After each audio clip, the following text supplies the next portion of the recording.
ہماری گفتگو کسی انسان کو، کسی جاندار چیز کو آگ کے ساتھ عذاب دینا، جلا ڈالنے کا شرعی طور پر ضابطہ کیا ہے؟ کسی بھی جاندار کو آگ کے ساتھ عذاب دینا، تکلیف دینا، جلا دینا، جلا کر اس کو مار دینا، یہ شرعی طور پر جائز نہیں، حرام اس کو قرار دیا گیا، کیونکہ صحیح بخاری شریف میں کتاب الجہاد باب لا يعذب بعذاب اللہ کے نبی کریم علیہ الصلوۃ والسلام کا فرمان، جس کے راوی حضرت ابو ہریرہ رضی اللہ تعالی عنہ ہے۔ حدیث شریف کا خلاصہ ہے کہ اللہ کے پیارے محبوب علیہ الصلوۃ والسلام نے اپنے چند صحابہ کو ایک لڑائی کے لیے، ایک سریہ کے لیے روانہ کرنے لگے تو فرمایا کہ جب قریش کے یہ دو شخص، اور ان کے نام بھی بتائے کہ جب تم ان کو پاؤ تو ان کو جلا دینا۔ ابھی صحابہ رضی اللہ تعالی عنہ اس لڑائی کے لیے ابھی تشریف نہیں لے کر گئے تھے،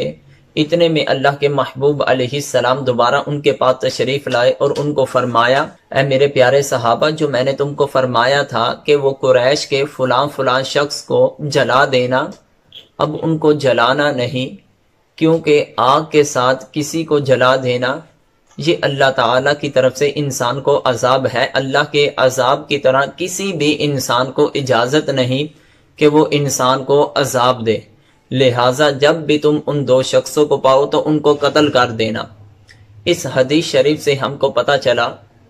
کہ کسی بھی انسان کو آگ سے جلانا جائز نہیں، اگرچہ دشمن ہی کیوں نہ ہو، اگرچہ غیر مسلم ہی کیوں نہ ہو، کیونکہ لا يعذب بعذاب اللہ، نبی کریم علیہ السلام نے فرمایا کہ نہ عذاب دیا جائے اللہ تعالیٰ کے عذاب کی طرح، کیونکہ جب انسان کل نفس ذائقۃ الموت کا تقاضا پورا کرے گا، قبر میں جائے گا، اس کے بعد اس نے پھر اٹھنا ہے، پھر کل قیامت کے دن جب حساب و کتاب ہونے کے بعد جنتی جنت میں جائیں گے، دوزخی دوزخ میں جائیں گے، تو دوزخیوں کو آگ کا عذاب دیا جائے گا۔ یہ اللہ تعالیٰ کے عذاب کی مثل آگ کا عذاب دینا کسی بھی بشر کو اس کی شریعت کی طرف سے اجازت نہیں، بلکہ سنن ابو داؤد شریف میں کتاب الجہاد کے تحت ایک حدیث شریف جس کا خلاصہ یہ ہے کہ اللہ کے پیارے محبوب علیہ الصلوۃ والسلام اپنے صحابہ کے ساتھ سفر میں جا رہے تھے، تو بشری تقاضے کے تحت اللہ کے پیارے محبوب علیہ الصلوۃ والسلام اپنے صحابہ سے کسی کام کے لیے جاتے ہیں، جو نبی کریم علیہ الصلوۃ والسلام کے صحابہ پیچھے کیا دیکھتے ہیں کہ ایک چڑیا کی طرح ایک سرخ رنگ کا پرندہ اور اس کے دو بچے ہیں، اور صحابہ رضی اللہ تعالی عنہم نے اس سرخ چڑیا کے دو بچوں کو پکڑ لیا،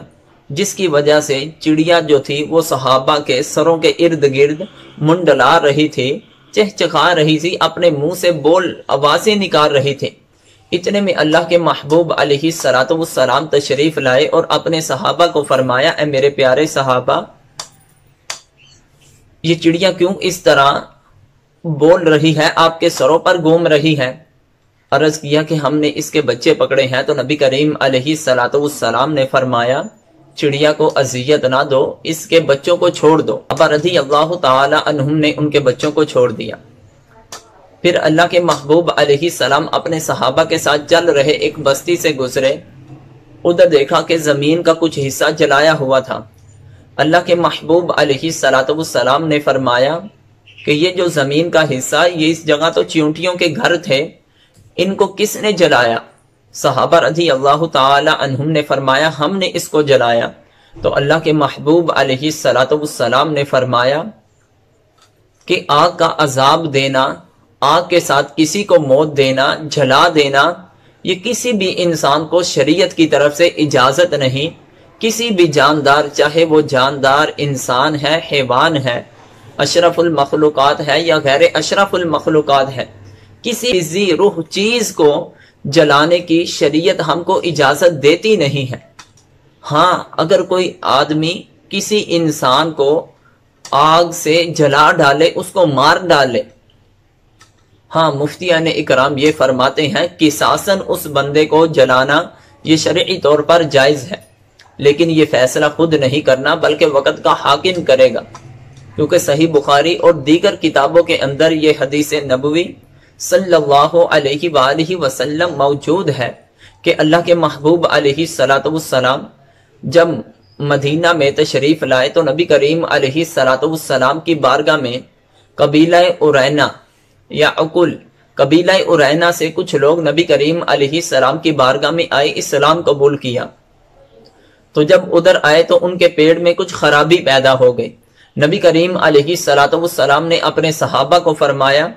کہ وہ جہاں صدقے کے اونٹنیاں وغیرہ ہے ان کو ادھر لے جاؤ، ادھر جا کر ان کو اونٹنیوں کا دودھ اور ان کا پیشاب ملا کر ان کو پلاؤ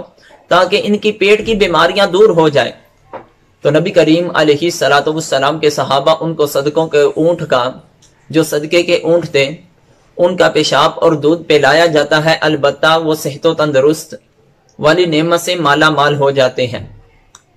اب اتنے میں ہوا کیا کہ وہ جو اونٹوں کا رکھوالا تھا، جو آدمی بیماری سے تندرستی کی طرف آئے تھے، انہوں نے اونٹوں کے رکھوالے کو قتل کر دیا، اس کے ہاتھ پاؤں کاٹے، یہاں تک کہ لوہے کی سلاخوں کو آگ سے گرم کر کے اس کی آنکھوں میں لگایا، یہاں تک کہ ان کے جسم سے روح پرواز کر گئی۔ تو جب نبی کریم علیہ الصلوۃ والسلام کو اس بات کی خبر ہوئی تو اللہ کے پیارے محبوب علیہ الصلوۃ والسلام نے اپنے چند صحابہ کو ان کے پیچھے بھیجا کہ صدقے کے اونٹ بھی بگا کے لے گئے اور جو اونٹوں کا رکھوالا تھا اس کو بھی اس طرح قتل کر دیا۔ جب نبی کریم علیہ الصلوۃ والسلام کے صحابہ نے ان کا تعقب کیا، ان کو جا کر پکڑ لیا، اونٹ بھی لے آئے اور تمام کے تمام آدمیوں کو بھی لے آئے۔ اللہ کے پیارے محبوب علیہ الصلوۃ والسلام نے ان کا ایک طرف سے ہاتھ اور ایک طرف سے پاؤں کاٹا، یہاں تک کہ لوہے کی سلاخوں کو آگ سے گرم کر کے ان کی آنکھوں میں لگایا گیا، پھر ان کو تپتی ہوئی ریت میں ڈال دیا گیا، یہاں تک کہ وہ تڑپ تڑپ کر مر گئے۔ جس سے مفتیان اکرام یہ مسئلہ اخذ کرتے ہیں کہ قصاصاً